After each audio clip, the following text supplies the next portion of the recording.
வணக்கம், வாழ்க வளமுடன். நான் உங்கள் ஜோதிடர் மாணிக்கவாசன் பேசுகிறேன். ஓம் தத் சத் வக்கரதுண்ட தன்னோ தித்தி பிரசுரே ஓம் ஸ்ரீம் க்ரீம் க்ளீம் க்ளம் கம் கணபதியே நமக.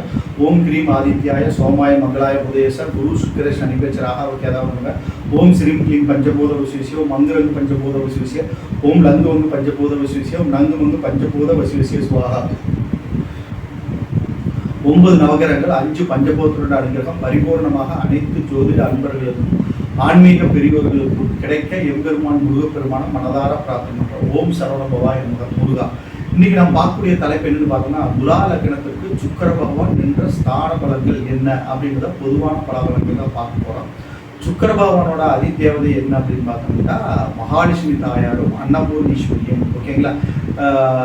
மகாலட்சுமி தாயார வெள்ளிக்கிழமை வழிபாடுகளுக்கு வச்சுக்கிறது மிக உத்தமமான பலவர்கள் தரும். மகாலட்சுமிக்கு உகந்த மலர் பார்த்தோம்னா மல்லிகைப்பூ, தாமரைப்பூ இதுகள் மூலமாக அர்ச்சனை பண்ணி வழிபாடுகள் வச்சுக்கிறது. அன்னபூர்ணீஸ்வரி கோயில், அன்னபூர்ணி ஈஸ்வரி அப்படிங்கிறத காசியில் அன்னபூர்ணி ஈஸ்வரி இருக்கிறாங்க. அதே மாதிரி கோரநாடு, கர்நாடகா மாவட்டத்தில் கோரநாடுங்கிற இடத்துல அன்னபூர்ணி நின்ற கோலத்தில் சூப்பராக தரிசனம் பண்ணுறாங்க. இந்த போக முடிந்தவர்கள் அந்த இடத்துக்கு போயிட்டு தரிசனம் பண்ணிட்டு வர்றது ஒரு உத்தமமான பலாபலங்கள் நடக்கும், நன்மைகள் அதிகமாக நடக்கும். நான் எந்தெந்த கோயிலில் போய் எல்லா கோயில் முடிந்த அளவுக்கு கடவுள் இந்த ஜென்மத்தில் எனக்கு கொடுத்து பார்த்தோம்னா நிறையா கோயில் தரிசனங்களை பண்ணக்கூடிய ஒரு பாக்கியத்தை ப்ராப்டை எனக்கு இந்த ஜென்மத்தில் எனக்கு கொடுத்துருக்காரு. இல்லை, அதன் அடிப்படையில் பார்த்தோம்னா நிறையா கோயில் தரிசனத்தை நான் பண்ணியிருக்கிறேன். அதனோட பலன்களும் அனுபவிச்சிருக்கிறேன். மிகுதியான பலன்கள் நடக்கிறது, நல்லா இருக்கிறேன். அது மாதிரி நம்ம அனுபவித்தால் தானே மற்றவங்களுக்கு நம்ம சொல்ல முடியும். அனுபவமும் இருக்கணும். ஒன்று நம்ம அந்த கோயிலில் தரிசனம் பண்ணி அந்த பலன்களையும் நம்ம பெற்றிருக்கணும். அது மாதிரி இருந்தால் தான் நம்ம அதை நம்ம மற்றவங்களுக்கு சொல்லும்போது அந்த பலன்கள் அவங்களுக்கு போய் சேரும். ஓகேங்களா? அதனால புத்தகத்தில் படிக்கிறது மட்டும் இல்லாமல் பல நாடியில் படிக்கிறது மட்டும் இல்லாமல் அந்த இடங்களுக்கு நான் போய் தரிசனம் பண்ணிட்டு வந்துருக்கேன். ஓகேங்களா? அந்த பாக்கியத்தை கடவுள் எம்பெருமான் முருகப்பெருமான் எனக்கு பிடிச்சிருக்கு. எல்லா அதிதேவதை கோயில்களுக்கும் எல்லா ஸ்தலங்களுக்கும் போய் தரிசனம் பண்ணக்கூடிய ஒரு பாக்கியத்தை இந்த ஜென்மத்தில் கடவுள் பரிபூர்ணமாக எனக்கு கொடுத்துருக்குறாங்க. ஓகேங்களா? அதனால தான் நான் உங்களுக்கு ரெஃபர் பண்ணுறேன். ஓகேங்களா? பலன்கள் எனக்கு கிடைச்ச அந்த பலன்கள் உங்களுக்கு கிடைக்கணும் அப்படிங்கிறதுனால தான் இந்த கோயில் வழிபாடுகள் நான் சொல்லிட்டு வரேன். இந்த கோயிலுக்கு போய் வழிபாடுகள் வச்சுருக்கேன் அப்படின்ட்டு. ஓகேங்களா? அப்போ பார்த்தோம்னா துலால இன்னொரு விஷயம், என்னுடைய வீடியோவை தொடர்ந்து பார்த்துட்டு வாங்க. உங்கள் ஃப்ரெண்ட்ஸ்க்கெல்லாம் ஷேர் பண்ணுங்கள், சப்ஸ்கிரைப் பண்ணுங்கள், பெல் சிம்பிள் அமைச்சிங்க. பார்த்து முடிச்சு உங்கள் ஃப்ரெண்ட்ஸ்க்கெல்லாம் ஷேர் பண்ணுங்கள். ஓகேங்களா? துலா லக்னத்துக்கு பார்த்தோம்னா சுக்கிரன் பார்த்தோம்னா லக்னாதிபதியும் அவர் தான், அஷ்டமாதிபதியும் அவர் தான். ஓகேங்களா? அஷ்டமாதிபதியாக லக்னத்தில் அமரும் போது இந்த துலா லக்னத்துக்கு கெடுப்பது இல்லை. ஓகேங்களா?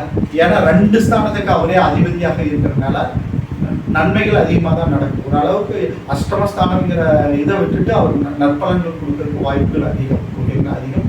ஒன்றும் ப்ராப்ளம் இல்லை. அவர் லக்னத்தில் அமைப்பு யோகமே. மறைந்த பொருள்களை ஆராய்ந்து பார்க்கக்கூடிய ஒரு நன்மை வரும். இவங்க மெயின் துலாலக்கணக்காரங்க பிஸ்னஸ் மைண்ட் அதிகமாக இருக்கும்.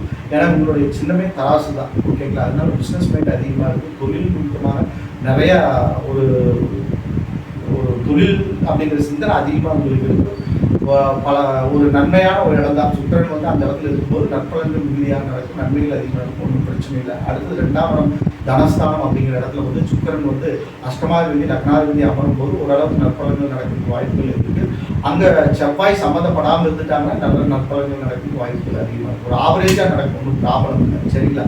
அடுத்தது பார்த்தோம்னா துலா லக்னத்துக்கு 3ஆம் இடம் தைரிய வெற்றி ஸ்தானத்தில் இருக்கும்போது நற்பலன்கள் அதிகமாக நடக்கும். போட்டி பண்டிகைகள் வெற்றி ஏற்படும்.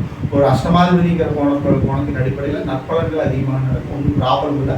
போட்டித் தேர்வு பந்தயங்கள் இதுகளெல்லாம் வெற்றி எடுக்கும். இளைய சகோதரன் சகோதரி மூலமாக நற்பலன்கள் நடக்கிறதுக்கு அதிக வாய்ப்புகள் அதிகம். ஒன்றும் ப்ராப்ளம் இல்லை. அடுத்தது 4ஆம் இடம் சுகஸ்தானங்கிற இடத்துல நிற்கும் போது லக்னாதிபதி அங்கு போய் நிற்கும் போது வீடு வாசம், சொத்து சுகம், வண்டி வாகனங்கள் நல்ல அனுகூலமான பலன்கள் நடக்கும். சனீஸ்வர பகவானும் அங்கே சேர்ந்துருந்தாங்க திரளான சொத்துக்கள் சேரக்கலாம் வாய்ப்புகள் அதிகம்.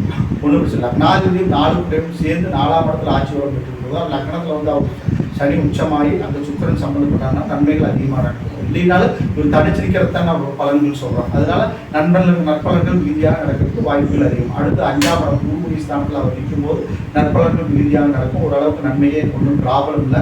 அஷ்டமாதிபதிங்கிற கோணத்தில் குழந்தையின் வழியில் கொஞ்சம் விரைய செலவுகள் ஏற்படுறது, உணவு பாதைகள் ஏற்படுறது, இது நடந்தாலும் கூட அது ஒன்றும் பெருசாக பாதிக்காத நற்பலன்கள் மிகுதியாக நடக்கும். ஒன்றும் ப்ராப்ளம் இல்லை. அடுத்தது 6ஆம் இடம் 6ஆம் இடத்துல பார்த்தோம்னா ருணரோண சத்துஸ்தானம், அங்கே வந்து உச்சமாகிறார் சுக்கிரன் வந்து லக்னாதிபதி 6ஆம் இடத்துல உச்சமாகிறார். விபரீத ராஜயோகிங்கிற அமைப்பில் வந்து நற்பலன்கள் நடக்கிறதுக்கு அதிக வாய்ப்புகள் உண்டு. ஏன்னா ஒரு அஷ்டமாதிபதிங்கிற காரணத்தினால விபரீத ஒரு மறைவு ஸ்தானாதிபதி இன்னொரு மறைவு ஸ்தானத்தில் போய் அமர்றது அற்புதமான பலாபலன்கள் தான், நன்மைகள் அதிகமாக நடக்கும், ஒன்றும் ப்ராப்ளம் இல்லை. சரிங்க, அது குரு என்ற பொசிஷன் இருக்காருங்கிற பொறுத்து பலன்கள் மாறுபடும், ஒன்றும் ப்ராப்ளம் இல்லை. அடுத்து 7ஆம் இடம், 7ஆம் இடத்துல வந்து செவ்வாயிலிருந்து நேர் 7ஆம் இடத்தை பார்க்குறோம். மனைவி வழியில் கொஞ்சம் அதாவது தன்னுடைய வாழ்க்கை முறையின் மூலமாக சில கருத்து வேறுபாடுகள் வரும், ஓகேங்களா, ப்ராப்ளங்கள் அதிகமாக சந்திக்கக்கூடிய சுச்சுவேஷன் வரும், சண்டை சச்சரவு பிரச்சனை போராட்டம் பிரிவினைகள் எல்லாம் ஏற்படும். அங்கே செவ்வாய் சம்மந்தப்பட்டாருன்னா தோஷங்கள் கடுமையாக தொடர் கடுமையான தோஷங்களுக்கு ஆட்பட வேண்டிய சுச்சுவேஷன் ஏற்படும், ஓகேங்களா, பிரிந்து வாழக்கூடிய நிலைமையில ஏற்படும், ஓகேங்களா. அதனால செவ்வாய் வந்து நேர் 7ஆம் இடத்தில் நிற்கும் போது சுக்கிரன் வந்து நேர் 7ஆம் இடத்தில் நிற்கும் போது செவ்வாய் சம்பந்தப்பட்ட பிரச்சனைகள் அதிகமாக ஏற்படும், ஓகேங்களா. அடுத்து பார்த்தோம்னா 8ஆம் இடத்துல சுக்கிரன் ஆட்சி பலம் வரும்போது ஒரு ஆவரேஜான பலாபலன்கள் தான் நடக்கும், ஒரு ஆவரேஜான பலாபலன்கள் நடக்கிறதுக்கு வாய்ப்புகள் அதிகம், ஓகேங்களா. அது குரு பார்த்துட்டாங்கன்னா நன்மைகள், லக்னாதிபதிக்கிற அமைப்பில் அதான் ஆவரேஜான பலன்கள் சொல்கிறேன். இதே வேற ஒரு இதாக இருந்தால் பலன்கள் கொஞ்சம் கஷ்டமாக தான் இருக்கும், ஒன்றும் ப்ராப்ளம் இல்லை. ஆட்சி பலம் பெற ஒரு நன்மைகள் ஓரளவுக்கு நடக்கும். கஞ்சனூர் சுக்கிரனை வழிபாடு செய்கிறது, மகாலட்சுமி தாயார் வழிபாடு வச்சுக்கிறது ஒரு அற்புதமான பலாபலன்கள் நடக்கும். அடுத்து 9ஆம் இடம் பாகிஸ்தானில் சுக்கிரன் இருக்கும்போது அதே அற்புதமான பலாபலன்கள் நடக்கும். லக்னாதிபதி 9ஆம் இடத்தில் இருக்கும்போது ஒரு நற்பலன்கள் நடக்கிறதுக்கு அதிக வாய்ப்புகள் இருக்குது.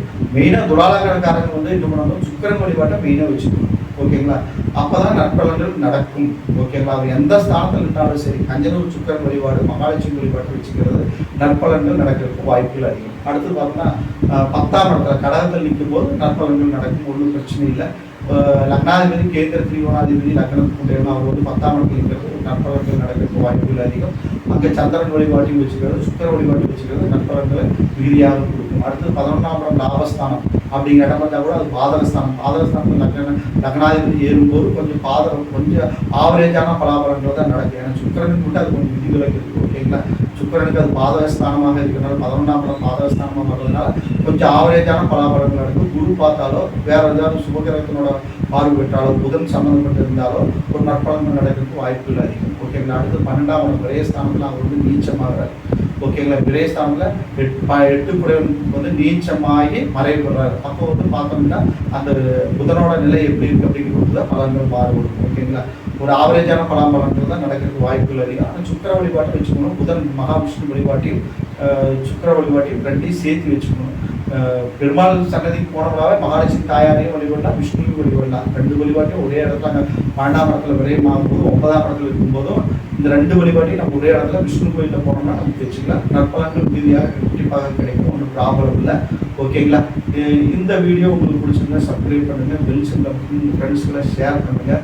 என்னிடத்துல ஜாதகம் பார்க்கணும், பிரசனம் பார்க்கணும், திருமணம் பொருத்தம் பார்க்கணும்னா நம்பருக்கு கான்டாக்ட் பண்ணுங்கள். வணக்கம், வாழ்க வளமுடன்.